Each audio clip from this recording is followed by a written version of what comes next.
अमरावतीवरून आलेलं आहे. हे माझं पहिलं शिबिर आहे आणि खरं म्हणजे मी हे शिबिर करणार नव्हती. हो नाही चालू होतं, कारण माझं 14 तारखेपर्यंत एक्झिबिशन होतं आणि खूप थकलेली होती. यायचं की नाही चालू होतं. पहिल्या दिवशी आल्यानंतर तर मला खूप झोप आली. मी मागे बसली. मग दुसऱ्या दिवशी विचार केला की आपण पुढे बसायचं, म्हणजे आपल्याला झोप येणार नाही. आणि इथे आल्यानंतर आहाराविषयी योग्य माहिती मिळाली. म्हणजे असं वाटलं की आपण किती चुकीच्या पद्धतीने आहार घेत होतो. म्हणजे व्याधी म्हणजे हे आपलं सगळ्या व्याधीचं कारण आहार हेच आहे.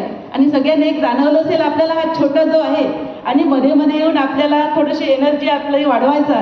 आणि एक जाणवलं की स्नेहल त्याला कधीच रागवायची नाही, ती सुद्धा तिला प्रेमाने किती हँडल करायची. हे एक इथे शिकण्यासारखं आहे. धन्यवाद. आता एक लंच ब्रेक होणार आहे. दामू मामा आलेले आहेत आमचे आणि भोग लावत आहेत. बघा देवाला काय बनवलं आहे मामा. सलाद आणि हे. लगेच मग जेवण कधी आहे मामा. लगेच जेवण आहे. हो बरं बरं. मामा आलंय. मामासाठी पण एकदा जोरदार टाळ्या वाजवून द्या.